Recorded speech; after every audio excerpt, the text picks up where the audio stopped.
How's it going, everybody? Welcome to today's video. I'm Coach Matt, and welcome to my channel.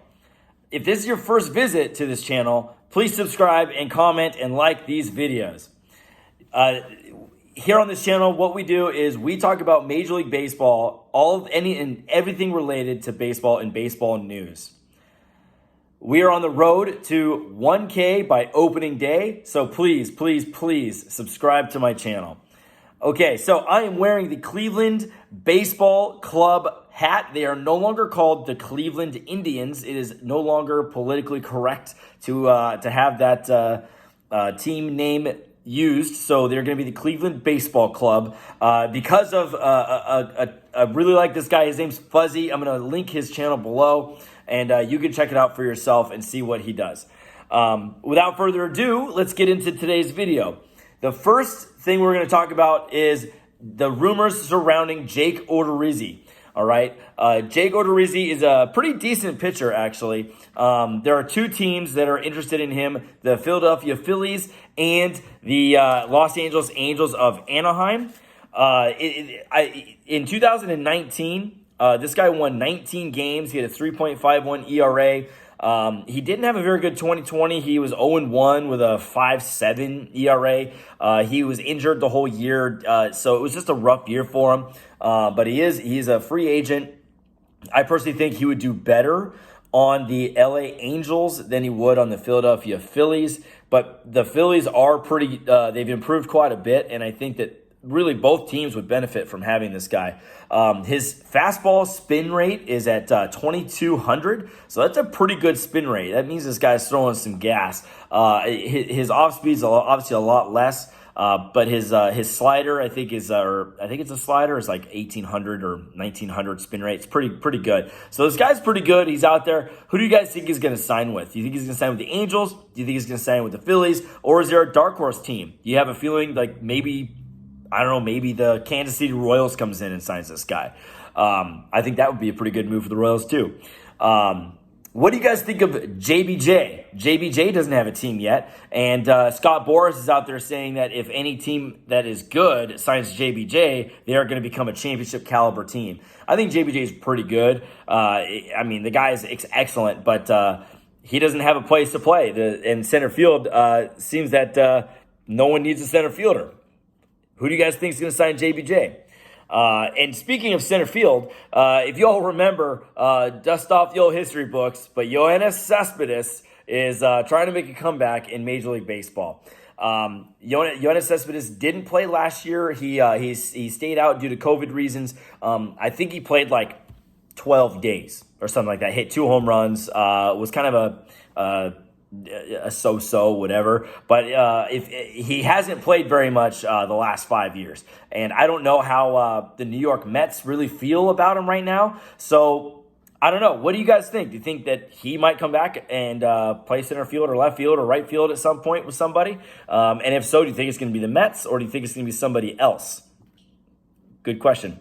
Have you guys seen Vlad Jr.? The guy's lost 42 pounds.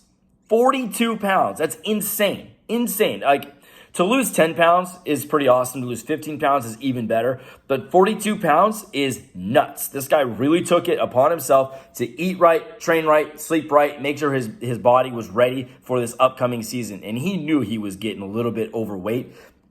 He said he feels a little bit quicker, which is great. I can't wait to see what this guy does. I mean, this guy was already really good being a little bit fat. Yeah, he didn't have the best numbers that he would like, and I think all of Toronto would want him to have better numbers. But having him slim down, I just can't wait to see what this guy does. I think he's going to be a 35 to 45 home run guy. I don't know if he's going to hit over 300. I think he's probably going to hit like in the 250 range. He's going to hit 35 to 45, and he's going to have 100 to 120 RBIs. Like, the guy's going to be a production machine up there in Toronto. And another player who lost a lot of weight is Yuli Gurriel. The guy lost 15 pounds. He was in a free agent year. He just signed a 1-year, $6.5 million deal with the Houston Astros. So good for him. I know that being a free agent and then at the later stages of your career, like Yuli Gurriel, he's 36, you definitely need to take your training very seriously. And speaking of training, I have been a strength coach for 10 years now, and I've worked in all these different levels, and I understand what these guys are going through. I'm actually on the other side where I'm actually the one, telling them what to do. And, if you all have any questions on training or diet or any of that, just look at my website or shoot me an email. They'll be linked down below.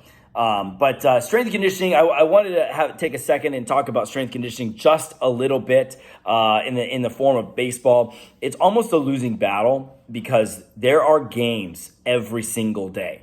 If you look at like the NFL or the NBA or the NHL or any other professional sport, they all have so NBA and NHL have 3 games a week on average.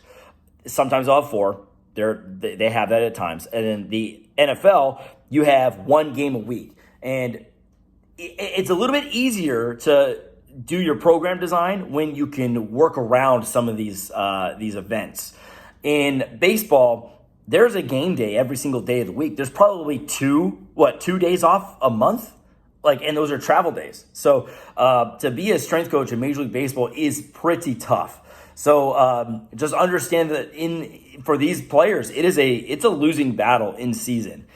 They come into spring, they're feeling great, their bodies are good, they're strong, they're powerful, they're fast. At the end of the year, their bodies and their performance will be different because they don't get the same stimulus that they would in the off season.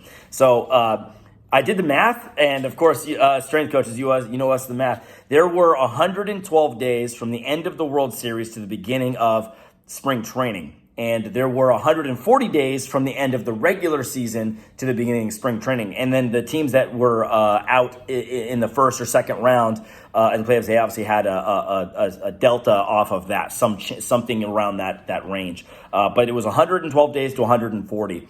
That it was about 6 weeks of time, give or take, for these athletes. So to lose, like what Vlad Guerrero did, to lose 42 pounds in 16 weeks is insane. That is not normal. That means this guy, he is upper echelon. His genetics are really good because you could losing 42 pounds is not easy. Take it for myself. I've gone up and down in weight myself, but my genetic, is way down. I'm obviously not a pro athlete. So it goes to show what they've done, their dedication to their craft of having their bodies perform, and that way they could get a bigger paycheck. Wouldn't you guys, if you had the opportunity to make money and all you had to do is go work out and play your sport, practice and play your sport? Of course you would. That would be, that's a no-brainer. So to recap, we're on the road to 1K by opening day. So please comment and subscribe and smash the like button for the YouTube algorithm. We definitely want to start getting some traction on this. We want to start getting this video out to everybody. I really want to start sharing Major League Baseball out there. I want more people to know about baseball. I know people know about the sport of baseball, but people don't really know baseball anymore. They know basketball. They know football, and that's about it. That's about it. Kids today, they wear football stuff and basketball stuff because there's just no expression for Major League Baseball. So this is what I'm going to do. I'm going to push the platform of baseball out to all of you and hopefully garner a little bit more attention to this wonderful sport of baseball, the sport that I grew up playing and playing in college. It was just the best. So I really appreciate you guys. Please share this video with all of your friends and family. I really appreciate it. And with all of that, we'll see you tomorrow.